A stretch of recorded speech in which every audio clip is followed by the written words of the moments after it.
Let's move further in the discussion of Walt Whitman. As we were discussing Leaves of Grass, the magnum opus of Whitman, it's very interesting to know that it seems as if the only one high ambition that was being had by Whitman was to ameliorate, to improve his magnum opus. From 1855, that is the first year of publication of Leaves of Grass, means this was the year when Leaves of Grass was published for the first time. Until his death, that is in 1892, Whitman devoted himself to the growth of Leaves of Grass. See, from 1855 to 1892, he worked on this volume. He increased the number of poems, he improved the different volumes with the passage of time.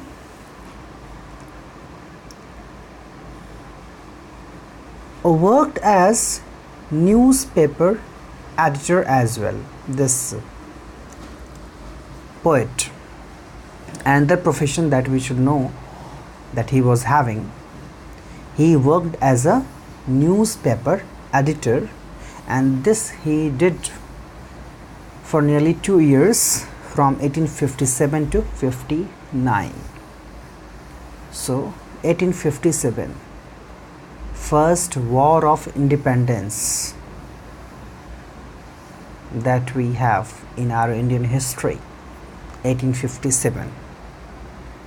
The time when we were fighting a war for independence, we started, we know how first war of independence was began with hanging of Mangal Pandey, the first martyr. That very year, and from that year to 1859, he worked as newspaper editor. And you know, the condition of America was not very dissimilar at that time. He visited hospitals in the time of Civil War as well. Actually, when we talk of Civil War, this was actually begun in 1861 and ended in 65. But the time of visit of Whitman, of course he worked from 1857 to 59, but then after also, it means in the time of Civil War, means in between 1861 to 65, he visited hospitals as well.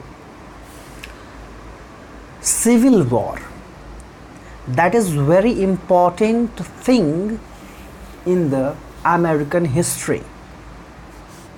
For knowing the literature of America of that particular time, especially that of 19th century, one should be aware of Civil War that was held in USA in between 1861 to 65.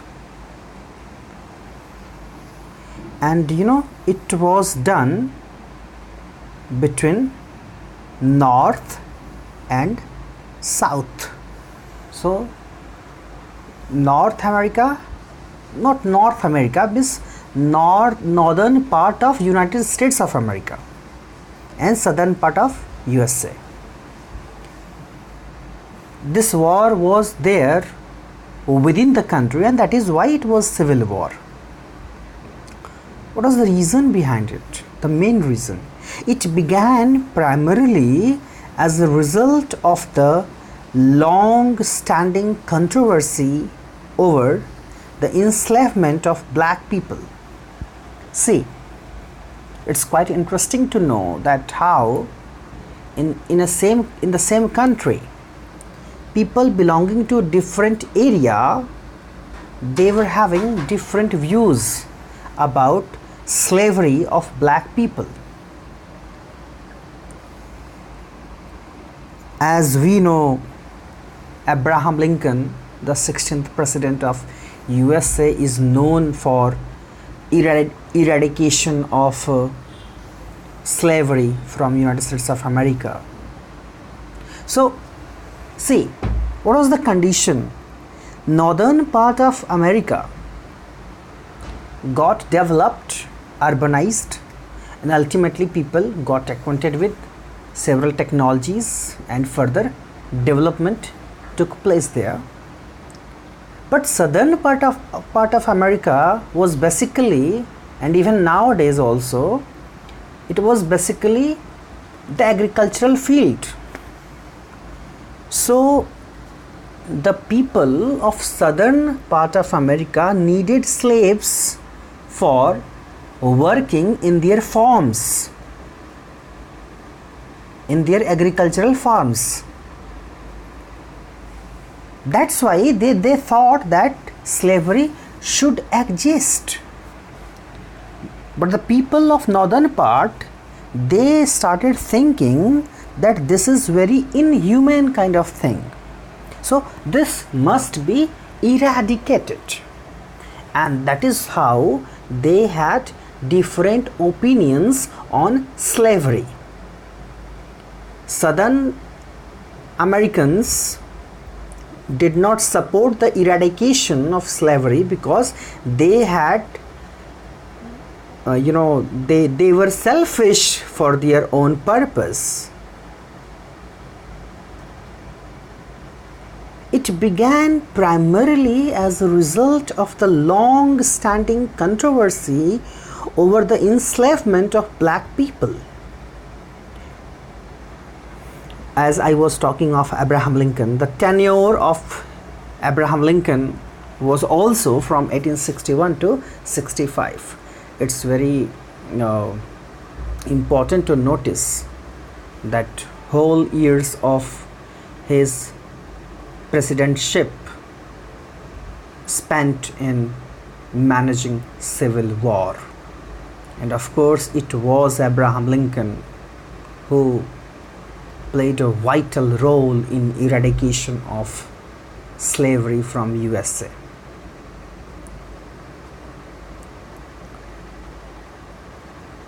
As I was talking of this effort of Whitman that he put for Leaves of Grass from 1855 to 1892, it's very interesting to know that during his lifetime 9 books appeared with the title Leaves of Grass, means 9 different volumes, means 9 different, I should say edition, 9 different editions of the same book was published in his lifetime. One review that we should know about Leaves of Grass, it's negative one, of course. We'll talk about it. Why is it taken negatively? That review says the author is, within quote, as unacquainted with art as a hog is with mathematics. See the comparison, the simile that is being used. A hog is unacquainted with the mathematics. It's very simple to understand that there is no work of comprehending mathematics for a hog. That is a wild animal. So this negative review says that the author is as unacquainted with art, means author is unable to comprehend art. he has not any understanding of art. Why was it so? Why was this kind of review there? It was because of its being unconventional work. Unconventional work. We'll talk about it, how it is unconventional, how it did not follow the norms of the convention. And in its being unconventional, it was like Moby Dick, very famous work, magnum opus of Herman Melville. His work Moby Dick is also considered as an unconventional work. In the similar manner, we can perceive Leaves of Grass as well. Now let's talk about the things, the reasons behind people's anger toward Leaves of Grass. Towards, it should be towards Leaves of Grass. The first, and that is the foremost one, his frank treatment of sex. See, when we talk of Whitman, he is a poet of body as well as of soul.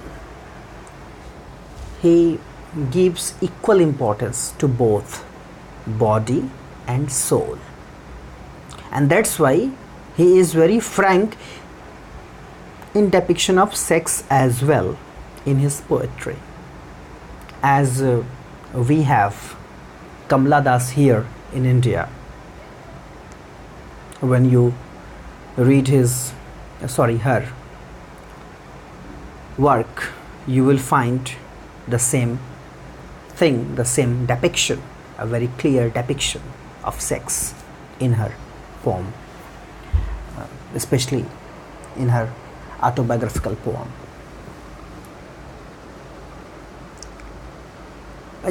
This for frank treatment of sex, as the people of the time considered, or as they consider any work of art as obscene, as we see in the case of D.H. Lawrence as well. His works like Lady Chatterley's Lover was considered as obscene, but later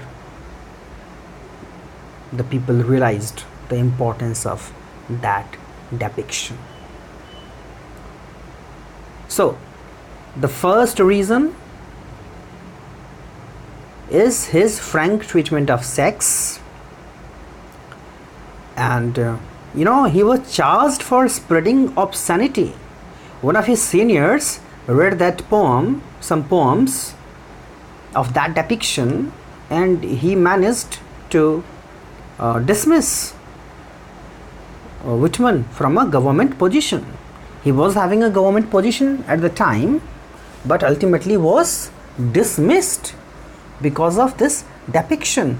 So now you can realize what kind of effect was there on the people, negative effect you can say, by this work Leaves of Grass. The second thing that I talked earlier also, poems unconventional form. How was it unconventional? Unpredictably long lines in free verse. Means one cannot predict that how this line is long, and in free verse. Free verse, as we know that free verse is the way of writing poems where we don't have any kind of rhyming or any kind of meter. Even Whitman is considered to be father of free verse.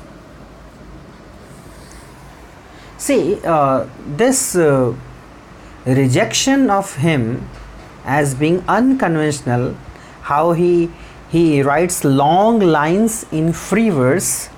This reminds me of Suryakant Tripathi Nirala in Hindi literature. In India, we have a poet like Nirala who writes a poem like Bhikshuk. Vah aata, that is the first line. Vah aata. The second line goes like this. दो टूक कलेजे के करता पछताता पथ पर आता. See the difference. In the first line we have just two words, and in the second line we have a the longer one combination of words. And that's why when for the first time such poems were sent to Mahavir Prasad Dwivedi for being published, he rejected them and he put them in garbage. That was the treatment of the poetry of Nirala by Mahavir Prasad Dwivedi, who was a staunch classicist who believed in particular poetic form of poetry. But the world knows that Nirala, by his romanticism, by his new experiment of free verse, became famous. Okay, move to Whitman. See, Whitman was a person, as if he was having authority over words, and that's why such kind of poets they experiment, and they sometimes they change the spellings as well. Here we have a word cosmic. Generally the spelling of cosmic is COSMIC, but when you see the word cosmic in the poetry of Whitman, you will find the spelling begins with K, not with C. So he writes KOSMIC.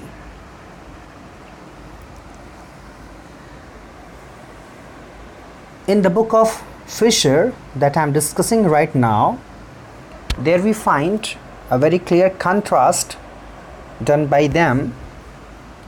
The contrast through which we can understand Whitman's poetic genius in a better manner.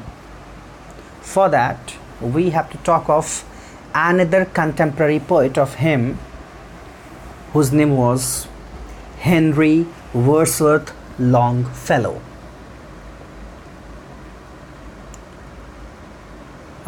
Wordsworth Longfellow, don't be confused with William Wordsworth.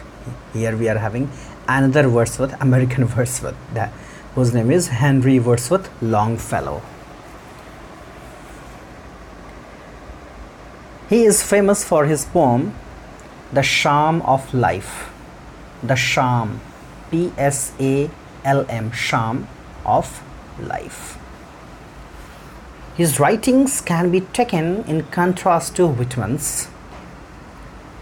So how can we take that as in contrast? Longfellow wanted his poetry to soothe, SOOTHE, to soothe restless feelings and come like benediction. See, he had a different purpose. He wanted to soothe people through his poetry so that they can be relaxed after reading him. Whereas Whitman sought to throw as much light as possible on the world in all its aspects, all of it, the ugliness as well as beauty. See, that is the difference, a very clear difference that we find in between Wordsworth Longfellow and Whitman. When you have to portray something in a very positive manner, then of course you are not telling the whole truth, as we see in the case of Longfellow, who wants to make people relaxed.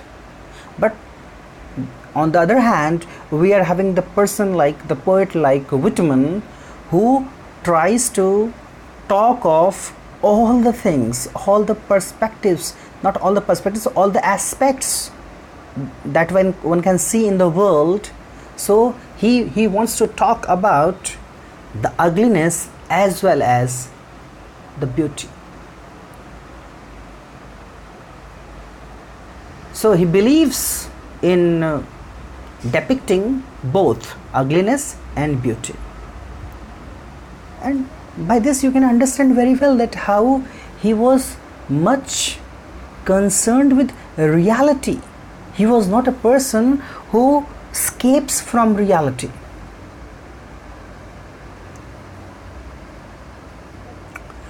And that's why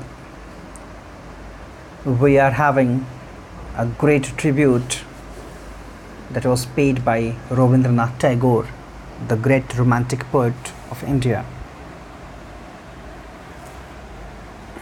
Rabindranath Tagore paid tribute to him in the following words, and I quote, "Whitman is the highest name."